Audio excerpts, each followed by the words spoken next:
Assalamualaikum Mas Tony Rosid, apa kabar? Waalaikumsalam warahmatullahi wabarakatuh. Kabar baik Pak Ihsan dan seluruh Aduh, pendengar Rasil. Masya Allah. Ya luar biasa negeri kita ini dari ujung sampai ujungnya. Aceh urusan 4 pulau dengan Sumatera Utara, Hang Hengong. Gampang itu Menteri Dalam Negeri, PT UN kan saja ya. Wah, ini kalau tidak cepat diselesaikan, ini bisa tabiat orang Aceh keluar lagi nih. Harus cepat. Tapi di ujung yang lain, di Papua ada lagi pulau lagi urusannya. 4 raja tambah limo jadi lima ini ya.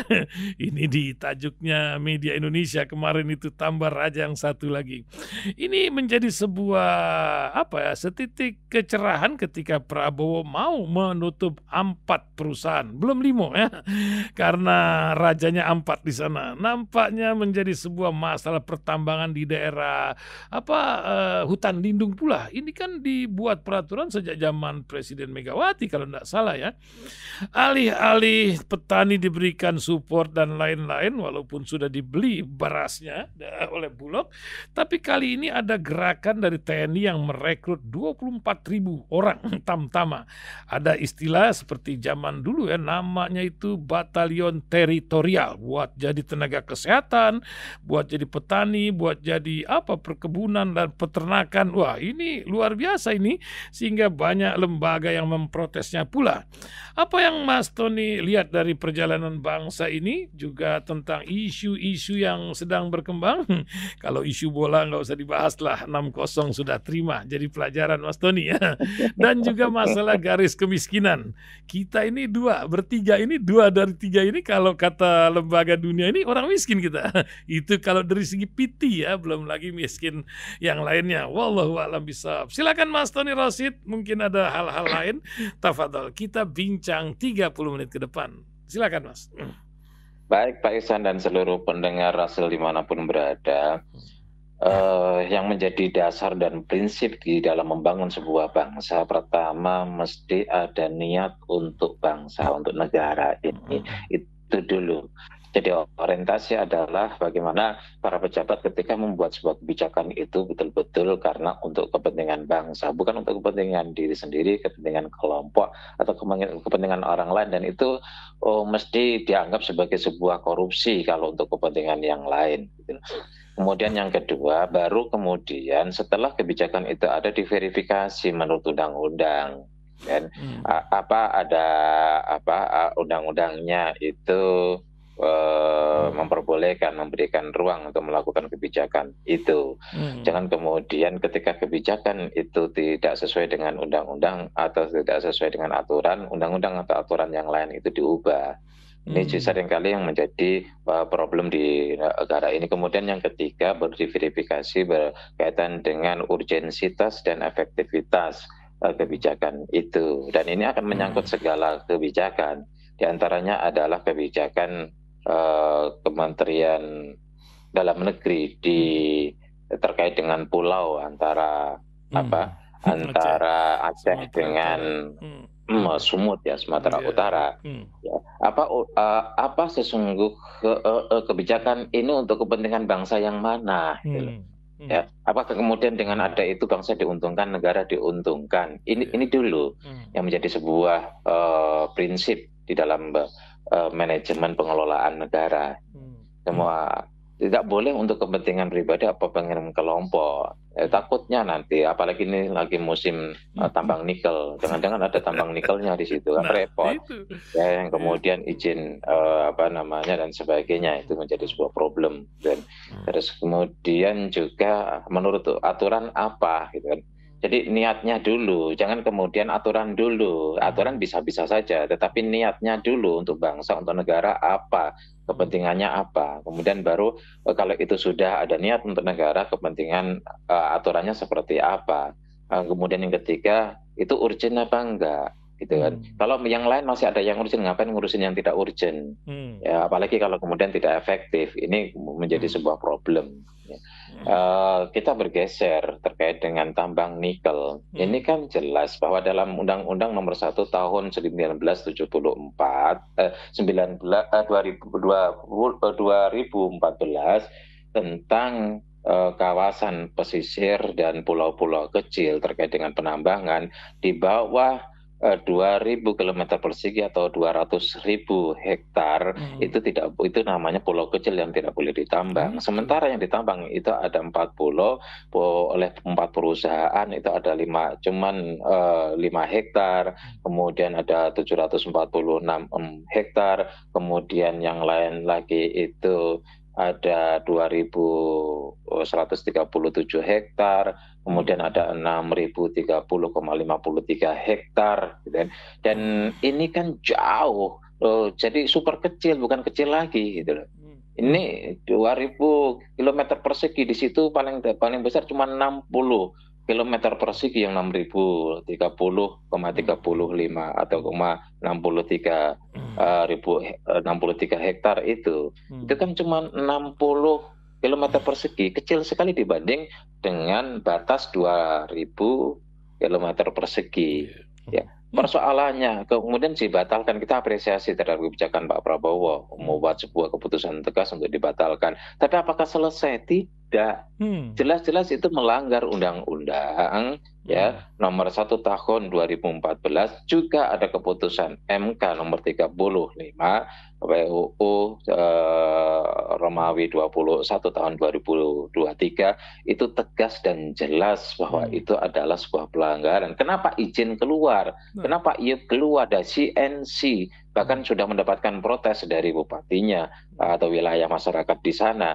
Ya, kenapa kemudian keluar itu? Berarti kan ada masalah. Pengeluaran IUP itu, apalagi CNC ya, termasuk IUP operasional, kemudian keluar melanggar undang-undang, berarti ada masalah di sini. Jadi tidak cukup untuk dibatalkan, tetapi ya dilacak kenapa atau faktor-faktor apa yang menyebabkan itu keluar. Ya, adakah keterlibatan pihak-pihak di dalam korupsi atau gratifikasi? Sulit kita membayangkan kalau itu tidak ada dugaan gratifikasi, tidak ada dugaan ya manipulasi, sehingga kemudian keluar izin yang jelas-jelas di depan mata, undang-undangnya jelas itu pelanggaran, keputusan MK-nya jelas bahwa itu pelanggaran. Kenapa keluar IUP? Dan ini kan tidak hanya terjadi di Raja Ampat saja, tapi di banyak tempat. Ancur-ancuran, betul. Ya, ini harus menjadi sebuah trigger untuk membuka kotak Pandora terjadinya kesalahan-kesalahan di dalam mengeluarkan IUP yang jelas-jelas melanggar atau tidak memenuhi syarat, sehingga itu melanggar undang-undang nomor 1 undang-undang tahun 2014. Ini harus kemudian dibongkar. Jadi kasus ini ya, Raja Ampat ini, siapapun, Prabowo kan jelas mengatakan bahwa tidak pandang bulu siapapun yang melanggar, yang berbuat kejahatan terhadap negara ini dengan korupsi, maka akan ditindak dengan tegas. Maka inilah kesempatan bagi Pak Prabowo untuk membuktikan narasinya, untuk memberikan janjinya, untuk membuktikan pidatonya bahwa beliau akan memberantas semua kejahatan yang terutama berkaitan dengan korupsi terkait dengan aset negara. Saat inilah dibongkar. Jadi tidak hanya berhenti kasus penambangan nikel di 4 pulau di Raja Ampat ya, itu harus dibongkar, dan ini menjadi trigger, menjadi pemula terhadap pembongkaran kasus-kasus yang lain yang sama dengan kasus Raja Ampat. Terbitnya IUP yang melanggar terhadap undang-undang, terbitnya IUP yang tidak memenuhi syarat, terbitnya IUP yang melibatkan dugaan adanya korupsi dan juga adanya yang lain-lain. Tidak peduli apakah itu menteri terlibat, apakah kemudian penguasa lama terlibat, atau siapapun yang terlibat, saatnya untuk kemudian melakukan sebuah pembongkaran ini. Ini menurut saya momentum. Ini adalah grand time ya. Ini adalah golden time bagi Pak Prabowo untuk membuktikan ketegasannya kepada masyarakat, kepada rakyat Indonesia, juga untuk memulai sesuatu yang baru dengan membongkar kekayaan negara yang dirampok selama ini dan oleh pihak-pihak tertentu yang kemudian diambil menjadi bagian dari pendapatan negara. Ini menurut saya penting sekali, apalagi Pak Prabowo sudah menyiapkan ya tentara, ya rekrutmen tentara 250 ya, 24.000 ya. sebenarnya 205, semuanya itu 250.000 tentara, tentara sungguhan yang kemudian pernah saya tulis itu, dan kemudian 250.000 lagi itu tentara cadangan. Sekarang baru berapa? Itu yang sesungguhnya nanti ke depan akan 250.000 ya. Tidak dalam rangka untuk perang menghadapi tantangan serangan dari luar, tapi untuk mengawal dan antara mengambil alih terhadap kekayaan yang selama ini dipegang, dikuasai dan dicuri, dirampok oleh orang-orang lain. Ya, lepas dari kontroversi ini, sesungguhnya apakah kemudian tidak bisa misalnya kepada Panglima TNI, apakah tentara itu tidak cukup untuk mengawal itu? Pertanyaan pertama sesungguhnya adalah apakah tidak bisa dilakukan oleh sipil? Terus kemudian kalau di backup tentara, apakah tentara yang ada itu tidak membackup? Tugas tentara kan membackup ketika sipil tidak mampu. Polisi menghadapi situasi kerusuhan misalnya tidak mampu, baru di backup TNI. Fungsi ini mesti harus didisiplinkan ya. Fungsi ini mesti harus ditaati dengan baik ya.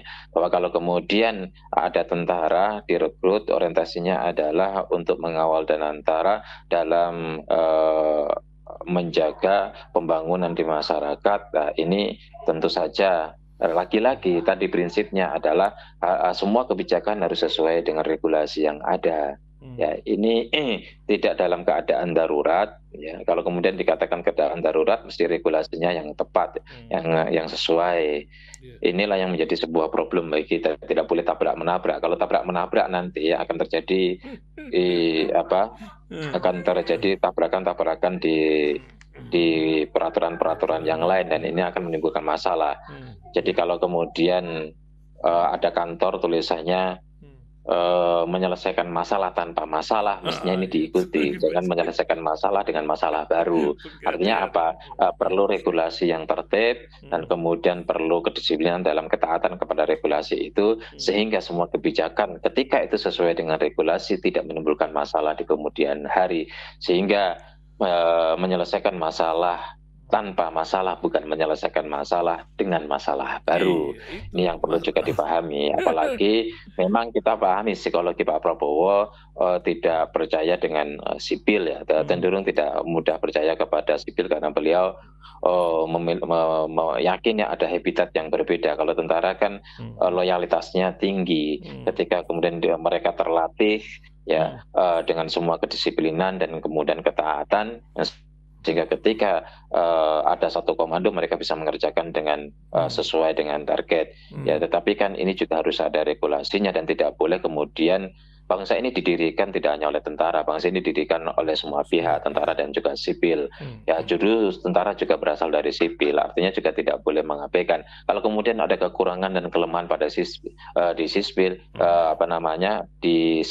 bukan berarti sipil kemudian disingkirkan, diabaikan, kemudian dinegasikan, tetapi sipil mesti harus ditertibkan, dididik sehingga kemudian bisa memiliki standar, ya mengejar standar yang diinginkan oleh pemerintah. Ini yang mesti ada kolaborasi antara tentara dan sipil ya. Jadi pertama tidak boleh mengabaikan sipil karena negara ini didirikan oleh tentara dan sipil. Kemudian semua harus berbasis kepada regulasi, dan yang terpenting adalah semua harus berorientasi untuk negara. Ketika kita membuat sebuah kebijakan yang dipikirkan bukan hanya jangka pendek, tapi bagaimana memikirkan untuk kepentingan jangka panjang. Tidak ada masalah untuk jangka panjang yang sehingga itu bisa kemudian menjadi akan menguras energi tersendiri, begitu Pak. Menyelesaikan masalah tanpa masalah. Ketika lembaga dunia menyatakan orang miskin di Indonesia ada 194 juta, bagaimana menyelesaikan masalah tanpa masalah ini, Mas Tony? Ini urusan data dirubah-rubah saja atau cemana, Mas Tony? Cerita kemiskinan di Republik ini, Pak. Itu kan standar BIP 2017 ke kemudian 2021. Di mana standar orang miskin untuk middle class ya, kelas menengah ke atas itu adalah dengan dilihat dari pendapatan dan sebagainya, dan termasuk dari konsumsi juga, Indonesia itu termasuk di kategori itu. Yang semula pada BIP 2017 itu adalah standarnya 6,8, terus kemudian sekarang menjadi 8 US dollar. Artinya apa? Kalau 6 misalnya 6 kali 16 sih, sekarang 8, itu berapa kenaikannya cukup tinggi. Iya, besar. Ya, kalau kemiskinan dengan 6 itu 171 juta orang Indonesia dianggap miskin, ini data World Bank ya. Kalau kemudian berubah menjadi 8 dolar lebih, maka kemiskinan menjadi 194 juta orang Indonesia. Ya, tetapi kan orang BPS itu kan punya kemampuan untuk memanage data, gitu ya. Memanage data itu. Kreativitas untuk memanage data. Jadi kita nggak usah ikuti World Bank, kita punya data sendiri. Ini kan Indonesia, ada kekhasan, ada keistimewaan. Giliran yang ketika kita yang jelek, kita ngikutin buat data sendiri, buat standar sendiri. Ketika yang bagus, kita ngikutin standar orang lain. Kan ini nggak adil juga, gitu. Di BPS itu orang miskin adalah mereka yang pendapatan per hari kurang dari 19.000. Coba bayangkan Pak Ihsan misalnya punya pendapatan sehari 19.000, sehari masuk warteg itu udah habis Pak Ihsan, itu satu orang doang. Sementara Pak Ihsan punya 4 istri, 4 anak, maksudnya 4 anak atau 3 anak gitu ya. Belum sampai 4 ya istri. Gimana cukup? Nggak masuk akal. Di kota-kota besar warteg itu harganya ya sekitar 20-an ribu, 15 sampai 20-an ribu, berarti makan sehari itu baru satu orang. Ya, sementara seorang ayah, istrinya nggak kerja, anak-anaknya nggak kerja, ada ditanggungnya, mereka kuliah. Ya, masa standar miskin ini? Jadi World Bank itu dalam konteks Indonesia, ini soal konsumsi ya, rasionalitas konsumsi, itu lebih masuk akal, lebih rasional daripada data standar yang dibikin oleh BPS. Yang namanya orang miskin itu adalah orang yang memang kelayakan tidak bisa hidup layak dengan standar minimal. Standar minimal itu apa? 20.000 itu bukan minimal, apalagi dalam satu keluarga. Gitu ya, tetap di atas 100.000 itu minimal. Kalau kemudian standar minimal layak itu tidak ada, namanya orang miskin. Jadi jangan kemudian dibikin-bikin jadi di bawah 19.000, yang kemudian orang miskin itu jumlahnya jadi 26 juta atau 27 juta. Yang kategori persentasenya itu 8,75%, kecil sekali ya. Jadi itu dari 26 ini dari 194 juta ya menjadi 26 juta itu kan jauh sekali. Maka jauh akan lebih bijak kalau Indonesia itu menggunakan standar World Bank. Dari situlah kemudian ada tantangan, ada problem yang dihadapi, ada kesungguhan untuk menyelesaikan itu. Jadi Pak Ihsan, kalau Pak Ihsan punya standar misalnya, satu hari saya tahun ini harus punya pendapatan pemasukan itu 12 juta, jadi per bulan itu 1 juta. Itu jauh lebih menantang kalau Pak Ihsan misalnya membuat standar tahun ini saya harus punya 12 miliar. Ya, jadi itu harus memiliki tantangan, harus saya kejar. Naikkan standar untuk kehidupan rakyat, bukan turunkan standar untuk kesulitan rakyat.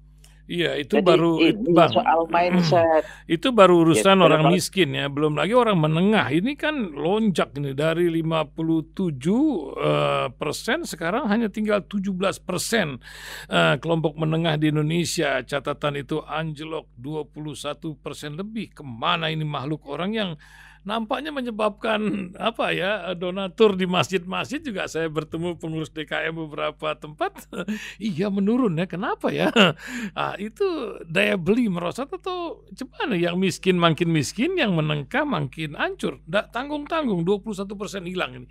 Katanya 10%, tapi ada yang mengatakan 21%, kata Syekh Google nih waktu kita cek ini. Gimana Mas Tony? Iya, dampaknya ini kompleks Pak Ihsan. Jadi kalau kelas menengah ini jangan nih, negara itu berdiri tegak karena kelas menengah, bukan karena kelas bawah atau kelas atas. kelas menengah inilah yang kemudian menstabilkan negara, khususnya soal ekonomi, sehingga kemudian memberikan stabilitas ekonomi, stabilitas sosial, stabilitas budaya, stabilitas politik, itu ada di kelas menengah. Jadi kalau kelas menengahnya goyang, yang lain ikut goyang. Semua ikut goyang. Gitu. Ya, masjid itu kan salah satu contoh, lembaga zakat salah satu contoh, tetapi semuanya dampak yang diakibatkan oleh pergeseran kelas menengah itu kompleks, ya, mengakibatkan semua goyangan pada semua aspek kehidupan berbangsa. Jangan dipikir. Jadi kalau kemudian Pak Prabowo ini kemarin salah silat lidah ketika beliau mengatakan saham-saham itu apa, saham-saham itu apa namanya, itu kan kamu aja yang ini, padahal kelas menengah itu pemain saham. Kalau saham itu jeblok, kelas menengah jeblok juga. Saham itu bergantung kepada stabilitas ekonomi. Dan apalagi kemudian sifatnya juga global, bukan hanya nasional. Sampai berapa kali disuspend gitu kan. Itu menunjukkan ekonomi kita betul-betul sedang bermasalah. Jadi Pak Ihsan, ya, ini bicara soal kelas menengah yang tahun kemarin saja, ya, setiap bulan mereka sudah mengurangi rekeningnya, mengurangi tabungan di rekening itu 1 juta rata-rata. Itu kelas menengah, gitu kan, berkurang. Jadi mantap makan tabungan. Gitu. Jadi inilah yang kemudian harus dipikirkan. Ini akibat dari kebijakan lagi-lagi, ya, kita tidak kemudian berpikir masa lalu terus, tetapi harus menjadi masa lalu itu menjadi penting kita bicarakan untuk menjadi pelajaran bagi masa depan, bagi kita saat ini untuk membangun masa depan. Jadi masa lalu itu ada kesalahan secara ekonomi dalam pengelolaan ekonomi. Yang pertama diantaranya adalah bahwa investasi itu lebih pada padat karya, bukan padat modal, bukan padat karya. Banyak pertambangan. Kemudian yang kedua, semua proyek negara dikuasai oleh BUMN, ya, sehingga kemudian swasta kontraktor tutup, yang akhirnya raw material juga pada tutup, sirkulasi raw material, ya, itu yang kemudian mempengaruhi pertumbuhan ekonomi 5% yang di ujung terakhir pada saat Pak Jokowi lengser setelah itu menjadi di bawah 5%, 4,8%. Ini menjadi sebuah masalah yang serius dan bisa kita lihat pada saat Lebaran kemarin itu berkurang sampai sepertiga yang mudik. Itu juga menjadi clue, menjadi petunjuk, menjadi indikator adanya ekonomi yang bermasalah, ekonomi deflasi yang kemudian berkepanjangan. Terapi yang sekarang dilakukan oleh Pak Prabowo itu melalui Danantara. Apalagi, tapi ini harus hati-hati betul dengan dana yang begitu besar, ya. Ini mesti bertahap, bukan kemudian dana besar langsung. Tidak mudah untuk mencari mencari usaha yang bisa didanai. Oleh karena itu ada 7 BUMN ini melalui undang-undang yang dibuat, jangan kemudian buru-buru semua diambil lalu dipakai banyak mengendap. Ketika banyak mengendap dan ini menjadi kepanikan di dalam usaha, dalam ekonomi, akhirnya dipakai untuk usaha-usaha yang tidak profitable. Ya, usaha-usaha yang tidak punya prospek untuk keuntungan dan mensuplai memasukkan negara. Ini harus hati-hati betul. Apalagi juga berkaitan dengan SDM, orang-orang yang terlibat di dalamnya. Jangan ada pemain. Kalau ada pemain bisa fatal. Karena apa? 7 BUMN ini besar-besar, dananya itu diambil, dikelola oleh Danantara. Kalau ini salah kelola atau dikelola oleh orang yang tidak tepat, ini rontok negara ini, dampaknya begitu besar. Ya, niatnya baik, ya, ada semacam keinginan untuk memperbaiki bangsa ini yang selama ini BUMN juga banyak masalah, apalagi Garuda ini. Ya, Garuda minta tambahan. Selama ini rugi terus, ini sahamnya jeblok, cuma Rp30. Kemarin kemudian didorong menjadi Rp50 didorong menjadi Rp60, kecil sekali. Pertanyaannya adalah kalau kita mau jujur, Pak Ihsan kemana-mana kan pakai Garuda sesuai kelasnya lah, gitu kan. Ya, kita lihat Pak Ihsan, mana ada Garuda sepi? Nggak pernah. Jadi pesawat tiket paling mahal itu Garuda dan tidak pernah kosong. Tapi pertanyaan kok bisa rugi ya? Gitu. Padahal Garuda ini adalah BUMN yang berorientasi kepada profit, bukan kepada service, public service, tapi kepada profit. Ada memang, ya misalnya di DKI dulu didesain oleh Anies, ada BUMD yang memang untuk profitable, ada BUMD untuk memang service publik tidak mencari keuntungan. Nah, ini kan Garuda untuk mencari keuntungan. Bukan untuk public service murni. Bukan snut-snut. Dari situ kenapa nggak untung terus? Kok kenapa rugi terus? Disubsidi lagi, disubsidi lagi, disubsidi lagi. Dan ini menjadi sebuah problem. Kenapa minta subsidi lagi? Maka sebelum disubsidi perlu dievaluasi. Nah, masalahnya di mana? Titik-titiknya harus ketemu, diidentifikasi problemnya. Kalau manajemen diperbaiki. Kalau ada maling, malingnya dibuang. Itu. Dan gitu. Ya. Jadi kalau kemudian problemnya ada malingnya, kemudian ada manajemennya, jangan manajemennya diperbaiki, malingnya tetap di situ. Kalau memang problemnya ada maling dan manajemen, ya malingnya dibuang, manajemennya diperbaiki. Kalau ini tidak pernah diselesaikan, jangan pernah berharap ya disubsidi berapapun dan antara bisa goyang itu. Hanya untuk mensubsidi perusahaan yang tidak sehat.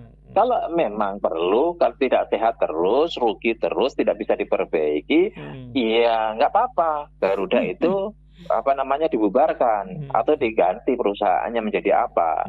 Nanti mengakuisisi dan kerjasama dengan perusahaan-perusahaan swasta dan antara ini itu lebih baik. Jadi Pak Iksan dan seluruh pendengar Rasil, jadi di dalam menyelesaikan di dalam kita mengelola negara ini, kalau kemudian kita membuat alternatif dari persoalan yang ada, identifikasi dulu masalah-masalahnya, jangan terlompat. Itu yang apa akar persoalannya? Ada di hulunya dilihat. Jangan kita seringkali mindset kita itu ada di hilir. Keran misalnya, air yang keluar baunya pesing. Ya, air keluar baunya bau bangke. Ya jangan dibongkar kerannya. Itu. Kita seringkali bongkar keran yang tidak menyelesaikan masalah. Padahal masalahnya ada di toren, di hulu. Ya, mindset kita pada hilir ini yang sesungguhnya bermasalah. Yang masalah kita adalah cara kita mengidentifikasi masalah, itu masalah gitu loh. Kalau kita salah dalam mengidentifikasi masalah, maka masalah tidak akan selesai, justru menimbulkan masalah lagi. Itu namanya menyelesaikan masalah dengan memperbanyak masalah. Bukan menyelesaikan masalah tanpa masalah. Itu kerjaan Abu Nawas tuh namanya. Wah, luar biasa, 30 menit sudah Mas Tony kita bincang nih, luar biasa. Pagi hari ini. Sebagai penutup Mas Tony, apa yang ingin disampaikan untuk pendengar kita nih di 22 negara dari bangsa ini perlu kompak ya. Satu dengan yang lain, perlu husnudon, perlu positive thinking, gitu kan. Kemudian yang kedua adalah tetap perlu adanya dialog, diskusi, masukan tanpa ada kebersamaan itu diawali dari diskusi, dari dialog, dari saling memberikan peringatan. Tanpa ada itu maka tidak ada kebersamaan. Bangsa ini dibangun dengan kebersamaan, maka kebersamaan ini yang terus-menerus harus dirawat. Jadi musyawarah itu tidak harus kemudian satu meja. Musyawarah itu tidak dalam waktu yang sama berbicara satu dengan yang lain. Musyawarah itu bisa melalui kritik, melalui masukan. Dan itu adalah musyawarah yang sesungguhnya, musyawarah substansial. Kemudian yang ketiga, mari kita jadikan masa lalu sebagai sebuah pelajaran untuk semua menatap dan melangkah untuk ke masa depan. Ya, langkah ini harus sama, harus solid, harus satu dengan yang lain dengan melibatkan semuanya. Yang keempat, mari kita tetap taat kepada aturan. Semua berorientasi untuk bangsa dan negara ini. Baik bagi oposisi yang mengkritik, memberikan masukan, atau maupun pemerintah harus punya orientasi untuk negara. Kemudian yang kelima, semua harus taat aturan. Ada aturan main di negara ini, mulai dari Undang-Undang Dasar 45, kemudian ada TAP MPR, kemudian ada undang-undang, kemudian ada Perpu dan seterusnya sebagai sebuah hierarki keperaturan negara. maka semua harus ditaati, tidak boleh apapun alasannya, tidak boleh kemudian melanggar aturan. Demi negara tidak boleh melanggar aturan, untuk negara tidak boleh melanggar aturan, karena aturan itu juga dibuat sebagai rambu-rambu dan motivasinya adalah untuk bangsa, untuk negara, dan juga untuk rakyat Indonesia. Begitu, Pak Isan. Terima kasih Mas Tony Rosid menemani kami 30 menit di ruang dengar kita. Terima kasih Mas Tony. Assalamualaikum warahmatullahi wabarakatuh. Waalaikumsalam.